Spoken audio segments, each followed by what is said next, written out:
안녕하세요. 천고고의 니캉네캉입니다. 오는 11월 17일이 순국선열의 날인 것은 아시나요? 그래서 오늘은 우리가 평소 자주 듣고 사용하면서도 그 개념을 정확히 이해하지 못하는 용어 중 순국선열과 호곡영령의 차이와 순국선열의 날에 대해서 한번 알아보고자 합니다. 아직까지 저희 채널인 천고고의 니캉네캉을 보기만 하시면서 구독하지 않으신 분이 계시면 효율적인 노출을 위해서라도 지금 바로 붉은색 구독 버튼을 꾹 눌러주시고요. 좋아요와 알람 설정도 부탁드립니다.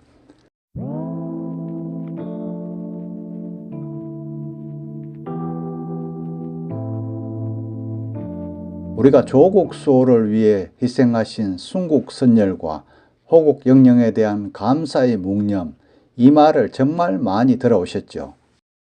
매년 6월 호국보훈의 달이면 나라를 위해 희생하신 조상들의 숭고한 희생정신을 기리기 위한 추념식에는 빠짐없이 등장하고요. 그 외에도 각종 행사는 물론이고 일본의 독도 영유권 주장과 중국의 동북공정 등 역사 왜곡 문제 등 국가적인 문제가 터질 때에도 어김없이 들을 수가 있는데요. 나라를 위해 희생한 순국선열과 호국영령을 추모하고 그분들의 숭고한 나라사랑 정신을 기릴 수 있다는 점에서 어느 누구도 반대하지 않을 것이죠. 하지만 순국선열과 호곡영령이라는 두 용어의 뜻을 제대로 모른 채 동시에 사용하고 있다 보니 그 뜻의 경계가 한층 더 혼란스러워지고 있답니다. 이같이 정말 헷갈리는 호곡영령과 순국선열의 의미는 도대체 어떻게 다를까요?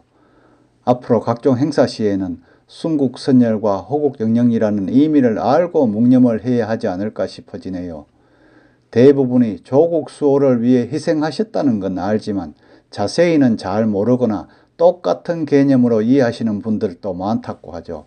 그래서 오늘은 대한민국 국민이라면 행사의식에 반드시 나오는 순국선열과 호곡영령의 구별에 대해 확실히 알아보고자 합니다.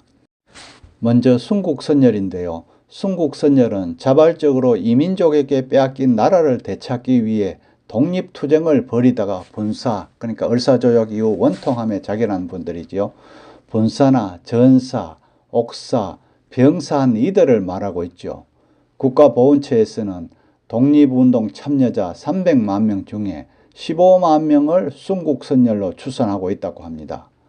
또 독립유공자 예우에 관한 법률에 따른 순국선열은 일제의 국권 침탈 전후로부터, 그러니까 1945년 8월 15일까지 국내외에서 독립운동 등으로 순국해 건국훈장이나 건국포장, 대통령 표창을 받은 사람인데요. 즉 대한민국 건국에 지대한 공헌을 한 사람이 순국선열이라 할 수 있겠죠. 이에 따라 11월 17일 순국선열의 날은 국권 회복을 위해 헌신한 순국선열의 독립정신과 희생정신을 후세에 길이 전하고 선열의 얼과 위운을 기리기 위해 법정기념일로 정하고 있죠.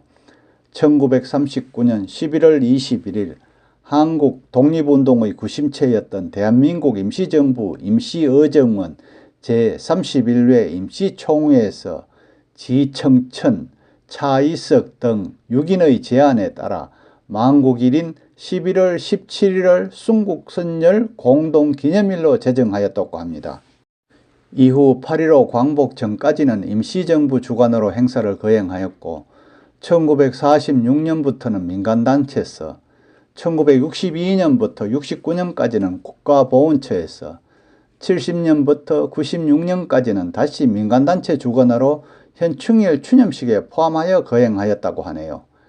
그러다 독립유공자 유족들의 오랜 여망과 수건에 따라 1997년 5월 9일 각종 기념일 등에 관한 규정을 개정하면서 정부 기념일로 복원되어 그해 11월 17일부터 정부 주관 행사로 거행해 오고 있다고 합니다. 기념일 행사는 국가보훈처가 주관이며 보통 세종문화회관에서 생존 애국지사와 순국선열, 애국지사 유족, 산부요인과 헌법기관의 주요 인사, 각계 대표, 공무원, 학생 등 2천여 명이 참석한 가운데 거행되고 있죠. 반면 호국영령은 사전적으로는 목숨을 바쳐 나라를 지킨 명예로운 영혼이다 이렇게 정의하고 있는데요. 다시 말하면 국가의 부름을 받고 전쟁터에서 적과 싸워 나라를 지키다 희생된 이들이란 뜻이랍니다. 다시 말씀드리자면 순국선열은 나라를 위하여 싸우다 죽은 윗대의 열사로서 국어사전에 나와 있듯이 빼앗긴 나라를 되찾기 위해 자발적으로 독립투쟁을 하다가 전사나 옥사, 병상 사람들을 말하므로 보통 1945년 8월 15일 해방 이전의 영령은 순국선열들이라 할 수 있겠고요. 이와 달리 호국영령은 목숨을 바쳐 나라를 지킨 명예로운 영혼으로 국어사전에 나와 있듯이 국가의 부름을 받고 전쟁터에 나가 적과 싸워 나라를 지키다 희생된 이들을 말하는 것으로 약간의 강제적인 의미가 담겨져 있는데요. 보통 1945년 8월 15일 이후 영령은 호국영령이라 할 수 있겠죠. 그렇기 때문에 순국선열은 호국영령이 될 수 있어도 호국영령은 순국선열이 안 되는 분들이 있죠. 예를 들면 월남전 참전용사 같은 경우죠. 자발적으로 나라를 위해 참여하고 희생하신 순국선열, 그리고 나라의 부름을 받고 나라를 위해 희생한 호국영령, 그러나 이분들이 없었다면 지금의 대한민국과 지금의 우리가 누리는 자유, 행복도 없었을 것이죠.